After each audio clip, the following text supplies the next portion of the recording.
மேடையில ஒரு உதாரணத்துக்காக நயன்தாரா அப்படின்ற பேரை சொன்னப்போ, நெறைய பேர் ஓடி வந்து நாங்கள் நயன்தாராவிற்கு குரல் கொடுக்கிறோம்னு சொன்னாங்களாம். நயன்தாராவுக்கெல்லாம் குரல் கொடுத்தீங்களே, இங்க நம்ம பொண்ணுங்களுக்கு குரல் கொடுப்பீங்களா மாட்டீங்களா? தேர்தல் நெருங்கிட்டு இருக்கு. நார்மலா என்ன பண்ணுவாங்க ஒரு கட்சிய சேர்ந்தவங்க, ஒரு டிஸ்ட்ரிக்ட்க்கும் போயிட்டு அங்க இருக்கிற மக்கள்ட்ட பேசி, அங்க இருக்கிற குறைகள கேட்டு எப்படியாவது தேர்தல நம்ம ஜெயிக்கணும்ன்ற வேலையவாது பார்ப்பாங்கல்ல. ஆனா இங்க ஒரு சிலர் என்ன பண்ணிட்டு இருக்காங்கன்னா, ஒவ்வொரு மாவட்டத்திலும் நாங்கள் இந்த மாரியான குற்றங்கள செஞ்சே தீருவோன்ற மாதிரி லிஸ்ட் போட்டு குற்றங்கள செஞ்சுகிட்டு இருக்காங்களாமா. யார் இவங்கலாம்? ஆக்சுவலா என்னதான் பண்றாங்கன்றது தான் இன்னைக்கு டீடைலா பார்க்க போறோம். வணக்கம் and welcome to the show day to day with me DD. இன்னைக்கு நாட்டுல என்ன நடக்குதுன்னு தெரிஞ்சுக்கலாமா? இன்னைக்கு கூட முதல்வர் தன்னுடைய எக்ஸ் தளத்துல நிறைய பதிவுகளை போட்டுக்கிட்டே வராரு. அதாவது இது நாள் வரையில் திராவிட மாடல் செய்த சாதனைகள் என்ன, பெண்களுக்கு இலவச பஸ் கொடுத்திருக்கோம், 1000 ரூபாய் மகளிர் உரிமை தொகை கொடுத்திருக்கோன்ற மாதிரி டெய்லி ஒரு அப்டேட். இந்த மாதிரியான விஷயங்கள் எல்லாம் கேட்டு நமக்கே போர் அடிச்சு போச்சு. ஏன்னா அதோட ரியாலிட்டி என்னன்றது நமக்கு தெரியும். இவ்வளவு சாதனைகளை போட்டீங்களே, இன்னைக்கும் வந்து பெண் பிள்ளைகள் பாதுகாப்பு இல்லாம இருக்காங்க. அதுவுமே திராவிட மாடல்ல ஒரு சாதனை தான் நீங்க போட்டிருக்கலாமே.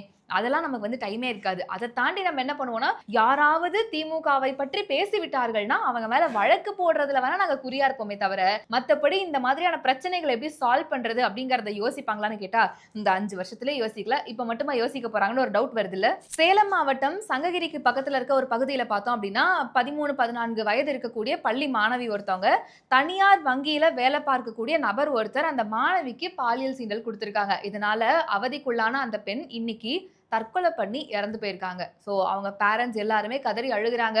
அவங்க சொந்தக்காரங்க எல்லாமே அந்த ஏரியாவினுடைய அரசு மருத்துவமனையை முற்றுகையிட்டு போராட்டத்தில் ஈடுபட்டிருக்காங்க. எங்களுடைய குழந்தைக்கு நியாயம் கிடைச்சே ஆகணும் அப்படின்னு சொல்லி. இவ்வளவு மன உளைச்சல்ல ஒரு சின்ன குழந்தை 14, 13 வயசு அப்படின்றது பெரிய வயசெல்லாம் கிடையாது.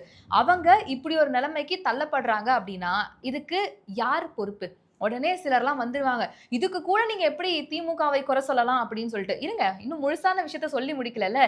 இன்னொரு பக்கம் பார்த்தோம் அப்படின்னா, நெல்லையில மூலக்கரைப்பட்டியில பார்த்தோம் அப்படின்னா, பட்டியல் சமுதாயத்தை சேர்ந்த விவசாயி ஆறுமுகம் அப்படிங்கிறவர் 10 தினங்களுக்கு முன்னாடி மர்ம நபர்களால கொலை செய்யப்படுறாரு. யார் அந்த நபர்கள், எதுக்கு கொலை செஞ்சாங்க? அவர் ஒரு சாதாரண விவசாயி. சாதி ரீதியா இந்த கொலை நடந்துச்சா அப்படிங்கிற மாதிரி எந்த ஒரு விசாரணையும் இப்ப வரைக்கும் நடத்தவும் படல. காவல்துறை சார்பில இருந்து எந்த ஒரு நடவடிக்கையும் எடுக்கப்படல. அப்படிங்கறதுனால அவருடைய மகளான கனி அப்படிங்கிறவங்க, அவங்களுக்கு 23ல இருந்து 25 வயசு இருக்கும் அப்படின்ற மாதிரி சொல்றாங்க, இன்னைக்கு மன உளைச்சலால தற்கொலை பண்ணி இறந்து போயிருக்காங்க. என்னுடைய தகப்பனாரை கொன்னுட்டாங்க, என்ன காரணம்னு தெரியல, யார் இதை பண்ணாங்கன்னு தெரியல, காவல்துறை எந்த நடவடிக்கையும் எடுக்கல, இதுக்கு மேல என்னால தனியா சர்வை பண்ண முடியாது அப்படின்னு சொல்லி இந்த ஒரு விபரீத முடிவை எடுத்திருக்காங்க. இதுக்கு முன்னாடியே விளாத்திகுளத்துல இவ்வளவு பெரிய பிரச்சனையானதுக்கும் முக்கியமா சொல்லப்பட்டது என்ன, காவல்துறையினர் ப்ராப்பரா அந்த கேஸை எடுத்துக்கல. அன்னைக்கே அவங்க தேடி இருந்தாங்கன்னா இன்னைக்கு இவ்வளவு பெரிய அசம்பாவிதம் நடந்திருக்காது அப்படின்றதுதான். இன்னைக்கு திரும்பவும் காவல்துறையினர் அதே தப்பதான் பண்றாங்கன்னு அங்க இருக்கிற மக்கள் எல்லாருமே மறுபடியும் போராட்டத்துல இறங்கி இருக்காங்க.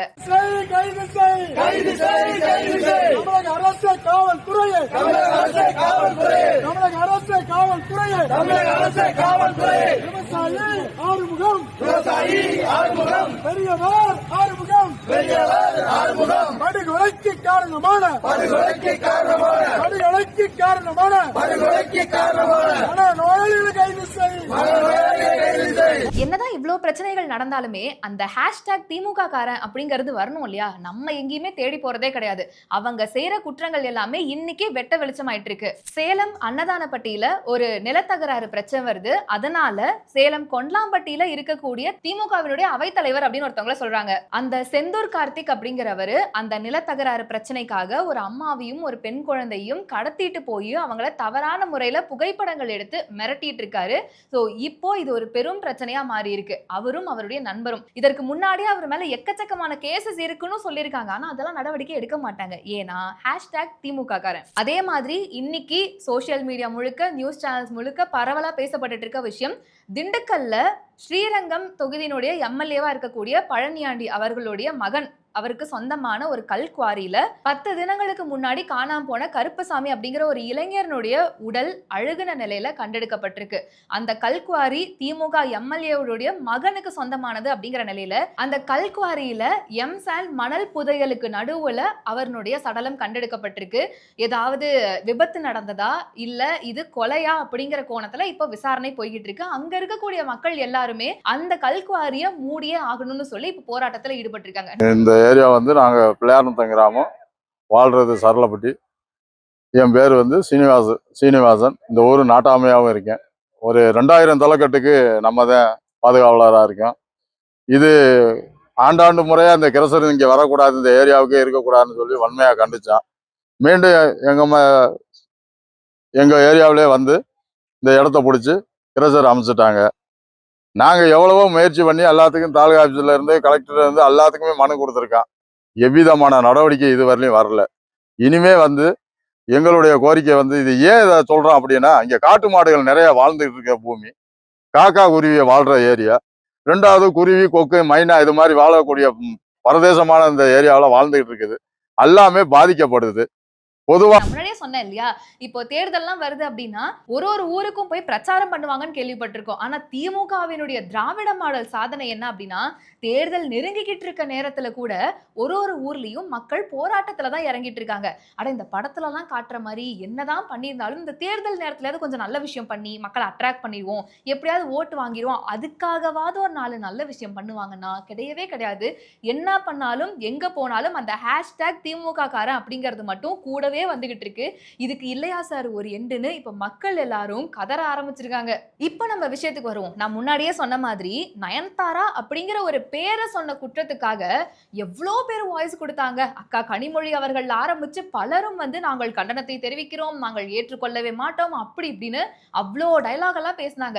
நயன்தாரான்ற பேரை சொன்னதுக்கே நீங்க நயன்தாராக்கு சப்போர்ட் பண்ணி அவ்வளோ வாய்ஸ் கொடுத்தீங்களே, இன்னைக்கு நம்ம வீட்டை சேர்ந்த ஒரு பெண்ணா இருந்திருந்தா நீங்க இந்த மாதிரி கண்டுக்காம இருந்திருப்பீங்களா? இப்ப இந்த 14 வயசு குழந்தையா இருக்கட்டும், இல்ல இந்த விவசாயினுடைய மகளான கனி அவர்களா இருக்கட்டும், 2 பேர் தற்கொலை செஞ்சு இறந்து போயிருக்காங்களே, இதுக்கு யார் பதில் சொல்லுவா?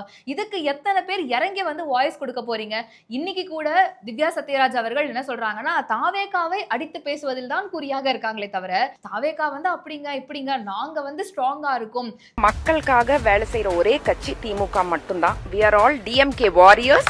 சீட்டு இருக்கோ இல்லையோ திமுகக்காக எங்க உயிரை கொடுத்து வேலை செய்யும். திமுகவுல நாங்க எல்லாருமே DMK வாரியர்ஸ் அப்படிங்கிறீங்களே, இந்த வாரியர்ஸ் என்ன பண்ணீங்க? ஒண்ணும் பண்ணல. நீங்க ஆட்சியில இருக்கீங்க. இன்னைக்கு நீங்க எல்லாம் பெண்களா ஒரு கட்சியில இருக்கீங்க. இதெல்லாத்தையும் பார்த்துட்டு தானே இருக்கீங்க. ஏன் எதுவுமே செய்யல? ஏன் எதுக்குமே குரல் கொடுக்கல? இப்படி எதுவுமே பண்ணாம நாளைக்கு தேர்தலுக்கு எப்படி ஓட்டு கேட்டு வருவீங்க அப்படின்னு நான் கேட்கல.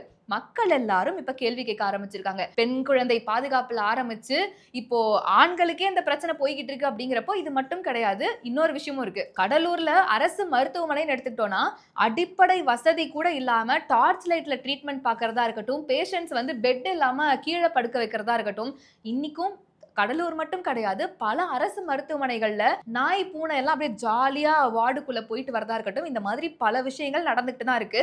சுகாதாரத்துறையில ஆரம்பிச்சு, போக்குவரத்து துறையில ஆரம்பிச்சு ஒரு துறையிலையும் என்னென்ன மாதிரியான விஷயங்கள் நடந்துட்டு இருக்கு அப்படிங்கறத டெய்லி நாம கண்கூட பார்த்துக்கிட்டே தான் இருக்கோம்.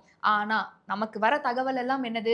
திமுகவை பற்றி யாரேனும் ஊடகங்களில் தப்பாக பேசினா அவங்க மேல நடவடிக்கை எடுக்கப்படும். வேறு கட்சியில இருக்கிறவங்க சின்னதா ஏதாவது ஒரு விஷயம் பண்ணிட்டா கூட அதை நாங்க சொல்லுவோம். அவங்க எதுவுமே செய்யலனாலும் சும்மாவாது அவங்கள பத்தி பேசிக்கிட்டே இருப்போமே தவிர மத்தபடி மக்கள் பிரச்சனையை நாங்க கண்டுக்கவே மாட்டோம் அப்படிங்கறதுல இந்த திராவிட மாடல் அரசு ரொம்பவே குறிக்கோளா இருக்காங்க அப்படிங்கிறது தெரியுது. இருந்தாலும் இப்ப நடந்த இந்த 4 சம்பவங்கள் அப்படிங்கிறது ஏத்துக்கவே முடியாத ஒரு விஷயமா இருக்கு. ஒரு திமுக காரங்க கட்சியில இருக்காங்கன்ற ஒரே காரணத்துக்காக ஒரு அம்மாவையும் பொண்ணையும் கடத்திட்டு போய் இப்படி பண்ற அளவுக்கான தைரியத்தை யார் கொடுத்தது?